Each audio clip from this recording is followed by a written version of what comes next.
Roma, talvez a cidade mais importante da história. Foi nela que se desenvolveram as bases fundamentais para o mundo em que vivemos hoje. O direito romano, por exemplo, serviu de alicerce para muitos dos sistemas jurídicos modernos. E sua língua, o latim, é a base de muitos dos idiomas falados no mundo hoje, inclusive o nosso, o português. Além disso, Roma foi o berço de uma das maiores civilizações que esse mundo já viu, o Império Romano, que em seu auge se estendia desde o norte das Ilhas Britânicas até a Mesopotâmia, conectando todo o Mediterrâneo com suas estradas e rotas comerciais. Com isso, espalhou sua cultura, arquitetura e língua por vastas regiões, deixando um legado que perdura até hoje. Mesmo milênios após sua queda, diversas nações disputaram incessantemente o título de sucessoras espirituais desse legado. Mas como tudo isso começou? Como essa cidade, que seria o centro do mundo conhecido por séculos, foi fundada? Para responder essa pergunta, precisamos voltar milhares de anos no passado, a uma época onde a Península Itálica ainda não havia se erguido para o cenário histórico. Vamos voltar para uma cidade distante dali, uma cidade que ficava às margens do mar Egeu. Seu nome? Troia.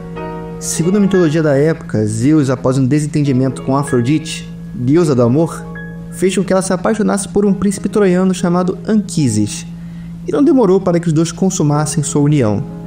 Dessa relação nasceu uma criança. Seu nome? Enéas. O menino foi entregue às ninfas, que o criaram até os 5 anos, quando foi devolvido a seu pai. Com o tempo, Enéas cresceu e se tornou um guerreiro virtuoso, lutando lado a lado com seus familiares na Guerra de Troia, como narrado na Ilíada de Homero. Ele serviu como um dos auxiliares de seu primo Heitor, o grande príncipe e comandante troiano. Durante o conflito, sua vida foi salva diversas vezes pela intervenção divina, especialmente por sua mãe, Afrodite, e pelo deus Apolo, que tomou afeição pelo jovem guerreiro. Mas, como todos nós sabemos, o destino não favoreceu os troianos nesse conflito.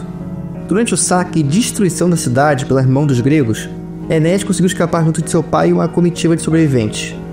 Com Troia em chamas e sem lar para onde voltar, eles decidiram buscar uma nova terra para chamar de sua, um lugar distante tanto dos troianos quanto dos gregos. O poeta romano Virgílio, em sua obra A Eneida, narra a jornada de Enéas após a queda de Troia. É um épico repleto de eventos sobrenaturais e intervenções divinas. No início da viagem, ele e seus companheiros passaram por diversas localidades, ainda dentro do mundo grego, como Creta e Épiro. Mas nenhum desses era seu destino final. Enéas sabia que seu verdadeiro propósito estava muito além daquelas terras. Durante o 6º ano de sua viagem, guiado pelos deuses, ele chegou a uma cidade no norte da África, na região da atual Tunísia, onde encontrou uma grande cidade, Cartago. Lá ele conheceu a rainha do local, uma moça chamada Dido, e ambos se apaixonaram, vivendo um intenso romance. Um casamento inclusive chegou a ser cogitado entre os dois, mas Júpiter, Zeus em sua versão romana, interveio, lembrando Enéas que seu destino não era ali. Com isso, ele abandonou Cartago, deixando Dido para trás. Desolada e furiosa, a rainha amaldiçoou Enéas e jurou que seu povo estaria eternamente em guerra com os descendentes do herói. Uma profecia que se concretizaria séculos depois nas guerras púnicas entre Roma e Cartago. Mas essa já é outra história. Após sua partida, Enéas prosseguiu viagem rumo à Península Itálica. Lá, enfrentou desafios, conflitos com reis locais e batalhas contra povos da região.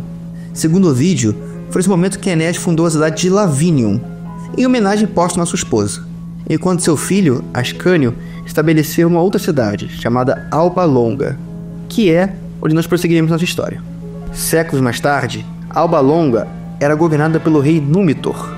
No entanto, este rei foi deposto por seu irmão, Amúlio, que, temendo qualquer ameaça ao seu reinado, ordenou a morte de todos os descendentes masculinos de Númitor. Além disso, forçou a filha do rei deposto, Rheia Sílvia, a tornar-se uma vestal, sacerdotisa dedicada à deusa Vesta, o que a obrigaria a se manter virgem e, portanto, não gerar descendentes. Porém, o deus Marte, senhor da guerra, interveio e engravidou Rheia Sílvia, resultando no nascimento de 2 meninos gêmeos, Rômulo e Remo. Furioso, Amúlio ordenou que as crianças fossem jogadas no rio Tibre, enquanto sua mãe foi aprisionada. No entanto, o próprio rio, personificado pelo deus de mesmo nome, impediu que os bebês se afogassem. fazendo com que eles chegassem em segurança à margem. Lá foram encontrados e amamentados por uma loba, que garantiu sua sobrevivência, até serem descobertos por um pastor chamado Faustulo, que os criou como se fossem seus próprios filhos. À medida que cresciam, os irmãos seguiram os passos do seu pai adotivo e se tornaram pastores. Porém, um conflito com outro grupo de pastores que trabalhavam diretamente para o rei Amúlio resultou na captura de Remo, que foi levado até o tirano, mas felizmente este não o reconheceu e acabou só o deixando preso. Enfurecido, Rômulo organizou um levante de camponeses e pastores locais e invadiu Alba Longa, libertando seu irmão e matando Amúlio no processo. Aclamados como heróis pela população, os gêmeos recusaram-se a assumir a coroa, o trono da cidade, e preferiram restaurar seu avô Númitor ao trono. Com sua missão em Alba Longa cumprida, os irmãos decidiram fundar sua própria cidade. No entanto, divergiam sobre o local ideal para isso. Rômulo preferia o Monte Palatino, enquanto Remo defendia o Monte Aventino. Incapazes de chegar a um acordo, recorreram aos presságios dos deuses, mas a disputa continuou. Determinado, Rômulo começou a erguer muralhas em seu local escolhido. Remo, insatisfeito, zombou dos esforços do irmão, chegando a pular os muros em desafio. Em momentos de tensão, Remo morreu. Algumas versões divergem sobre exatamente o que aconteceu.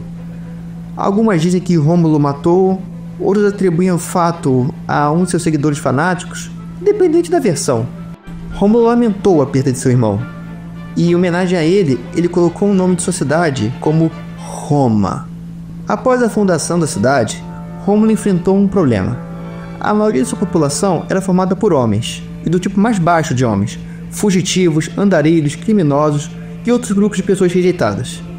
E para garantir um futuro para esse povo, precisava-se de mulheres. Não há população ou civilização ou sociedade que funcione sem elas. Afinal, precisa de filhos para fazer uma próxima geração de cidadãos. E para garantir esse futuro, ele tentou um acordo com alguns povoados vizinhos, incluindo os sabinos, e propôs alianças matrimoniais com eles. No entanto, sua oferta foi rejeitada, pois os sabinos e outros povos temiam o crescimento de uma sociedade rival em suas fronteiras. Diante disso, Rômulo arquitetou um plano. Organizou um grande festival religioso, convidou os povos vizinhos, incluindo os sabinos. Durante as festividades, no momento certo, Rômulo gesticulou para seus apoiadores. Os romanos raptaram as mulheres sabinas. Esse evento, que foi imortalizado na obra de arte O Rapto de Sabina, enfureceu os povos locais, que logo organizaram exércitos para recuperar as mulheres e se vingar do rei. Nessa guerra, Rômulo se destacou como um comandante e um guerreiro, e obteve os primeiros triunfos militares romanos. No entanto, quando os sabinos lançaram uma grande ofensiva liderada pelo seu rei em pessoa, Roma esteve à beira da derrota e da destruição. A guerra só terminou graças à intervenção das próprias mulheres sabinas, que já tinham casado-se com romanos e já estavam familiarizados com eles, e se colocaram entre os dois exércitos, implorando para que cessasse o conflito. Diante disso, Rômulo e o rei sabino Tito Tácio chegaram a um acordo. Uniriam seus povos sob um governo conjunto, e por 5 anos, Roma foi governada por ambos, até a morte de Tácio, deixando Rômulo como o único governante. E ele reinou por vários anos a seguir, finalmente morrendo e passando a coroa para seus descendentes, que seriam os primeiros senhores do reino de Roma. Espero que vocês tenham gostado do vídeo, deixe um like e a inscrição se curtiram, e aguardo vocês no próximo vídeo, em que falaremos sobre os reis de Roma. É isso e valeu!